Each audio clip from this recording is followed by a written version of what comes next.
श्री दुर्गा सप्तशत्याम् अथ कीलकम्। ओम अस्य श्री कीलक मंत्रस्य शिव ऋषिः अनुष्टुप छन्दः श्री महासरस्वती देवता श्री जगदम्बा प्रीत्यर्थं सप्तशती पाठांगत्वेन जपे विनियोग। ओम नमः चंडिकाय। मार्कंडेय उवाच।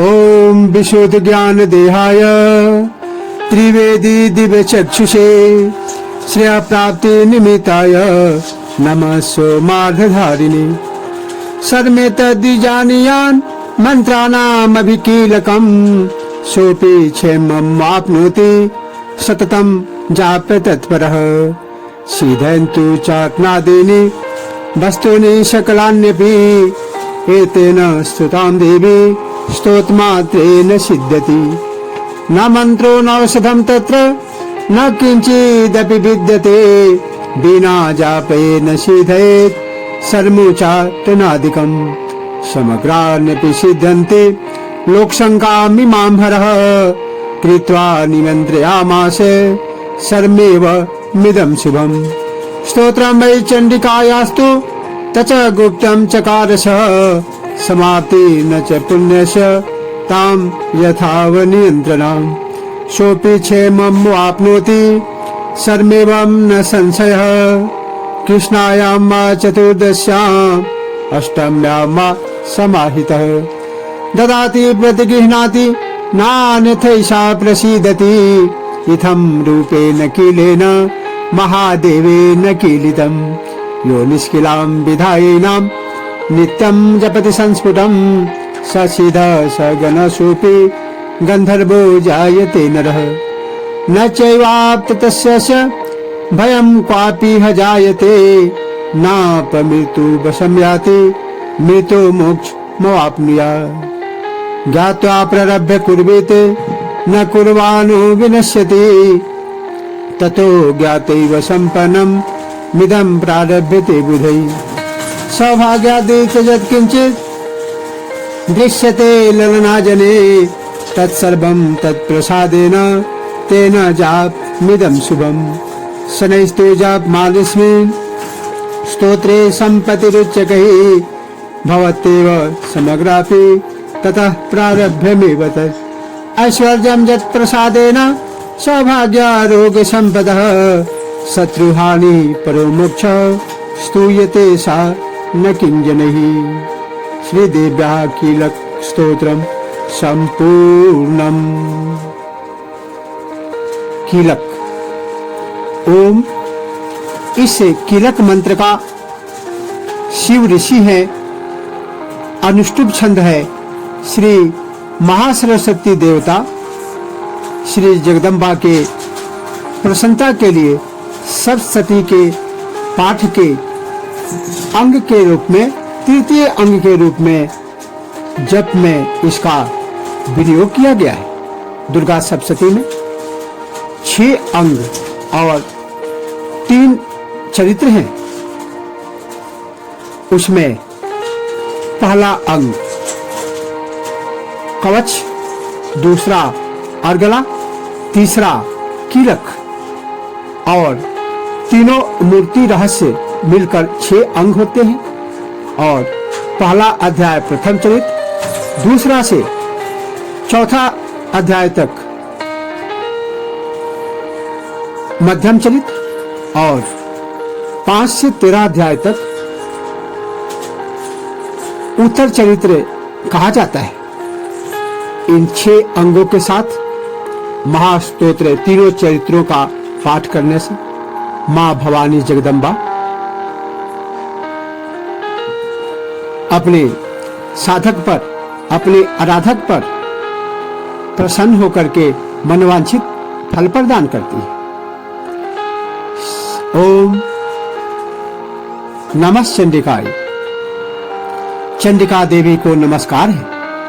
मार्कंडेय जी कहते हैं, विशुद्ध ज्ञान ही जिनका शरीर है, तीनों वेद ही जिनके 3 दिव्य नेत्र हैं, जो कल्याण प्राप्ति के हेतु हैं तथा अपने मस्तक पर अर्धचंद्र का मुकुट धारण करते हैं, उन भगवान शिव को नमस्कार है। मंत्रों का जो अभिकीरक है अर्थात मंत्रों की सिद्धि में विघ्न उपस्थित करने वाले साप रूपी कीलक का जो निवारण करने वाला है, उस सप्तशती स्तोत्र को संपूर्ण रूप से जानना चाहिए और जानकर उसकी उपासना करनी चाहिए। यद्यपि सप्तशती के अतिरिक्त अन्य मंत्रों के जप में भी जो निरंतर लगा रहता है वह भी कल्याण का भागी होता है। उसके भी उच्चाटन आदि कर्म सिद्ध होते हैं तथा उसे भी समस्त दुर्लभ वस्तुओं की प्राप्ति हो जाती है। तथापि जो अन्य मंत्रों का जप न करके केवल इस सप्तशती नामक स्तोत्र से ही देवी की स्तुति करते हैं, उन्हें स्तुति मात्र से ही सच्चिदानंद स्वरूपिणी देवी सिद्ध हो जाती है। उन्हें अपने कार्य की सिद्धि के लिए मंत्र, औषधि तथा अन्य किसी साधन के उपयोग की आवश्यकता नहीं रहती। बिना जप के ही उसके उच्चाटन आदि समस्त अभिचार आदि के कर्म सिद्ध हो जाते हैं। इतना ही नहीं, उनकी संपूर्ण अभिष्ट वस्तुएं भी सिद्ध हो जाती है। लोगों के मन में यह शंका थी कि जब केवल सप्तशती की उपासना से अथवा सप्तशती को छोड़कर अन्य मंत्रों की उपासना से भी समान रूप से सब कार्य सिद्ध हो जाते हैं, तब इनमें श्रेष्ठ कौन सा साधन है? लोगों की इस शंका को सामने रखकर भगवान शंकर ने अपने पास आए हुए जिज्ञासुओं को समझाया कि यह सप्तशती नामक संपूर्ण स्तोत्र ही सर्वश्रेष्ठ एवं कल्याणमय है। तदनंतर भगवती चंडिका के सप्तशती नामक स्तोत्र को महादेव जी ने गुप्त कर दिया। सप्तशती के पाठ से जो पुण्य प्राप्त होता है उसकी कभी समाप्ति नहीं होती, किंतु अन्य मंत्रों के जप से पुण्य की समाप्ति हो जाती है। अतः भगवान शिव ने अन्य मंत्रों की अपेक्षा जो सप्तशती है उसके श्रेष्ठता का निर्णय किया। उसे यथार्थ ही जानना चाहिए। अन्य मंत्रों का जप करने वाला पुरुष भी इस सप्तशती के स्तोत्र और जप का अनुष्ठान कर पूर्ण रूप से कल्याण का भागी हो जाता है। इसमें कोई संशय नहीं है। जो साधक कृष्ण पक्ष की चतुर्दशी अथवा अष्टमी को एकाग्रचित्त होकर भगवती की सेवा में अपना सर्वस्व समर्पित कर देता है और फिर उसे प्रसाद रूप से ग्रहण करता है, उसी पर भगवती प्रसन्न होती है। अन्यथा उनकी प्रसन्नता नहीं प्राप्त होती। यह निष्किरण अथवा सापोद्धार का ही विशेष प्रकार है। इस प्रकार सिद्धि के प्रतिबंधक रूप कीलक के द्वारा महादेव जी ने इस स्तोत्र को किलित कर रखा है, जो पूर्वोक्त रीति से निष्किरण करके इस सप्तशती स्तोत्र का प्रतिदिन स्पष्ट उच्चारण पूर्वक पाठ करता है, वह मनुष्य सिद्ध हो जाता है। वह देवी का पार्षद होता है और वही गंधर्व होता है। सर्वत्र विचरते रहने पर भी इस संसार में उसे कहीं भी भय नहीं होता। वह अपमृत्यु के बस में नहीं पड़ता तथा देह त्यागने के अनंतर मोक्ष प्राप्त कर लेता है। अतः कीलक को जानकर उसका परिहार करके ही सप्तशती का पाठ आरंभ करना चाहिए। जो ऐसा नहीं करता है उसे पूजा के फल की प्राप्ति नहीं होती।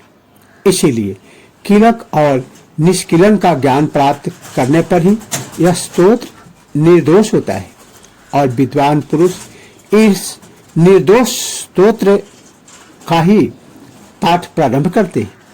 स्त्रियों में जो कुछ भी सौभाग्य आदि दृष्टिगोचर होता है वह सब देवी के प्रसाद का ही फल है। अतः इस कल्याणमय स्तोत्र का सदा जप करना चाहिए। इस स्तोत्र का मंद स्वर से पाठ करने पर स्वल्प फल की प्राप्ति होती है और उच्च स्वर से पाठ करने पर पूर्ण फल की सिद्धि होती है। अतः उच्च स्वर से ही इसका पाठ प्रारंभ करना चाहिए। जिनके प्रसाद से ऐश्वर्य, सौभाग्य, आरोग्य, संपत्ति, शत्रुनाश तथा परम मोक्ष की भी सिद्धि होती है, उन कल्याणमयी जगदम्बा की स्तुति मनुष्य क्यों नहीं करते हैं? यह आश्चर्य की बात है। यहाँ कीलक और निष्कीलन के ज्ञान की अनिवार्यता बताने के लिए ही विनाश होना कहा गया है। वास्तव में किसी प्रकार भी देवी का पाठ करें उसे लाभ ही होता है। यह बात वचनांतरों से सिद्ध है। ओम नमः चंडिकाय। इस प्रकार देवी का यह कीलक स्तोत्र संपूर्ण हुआ।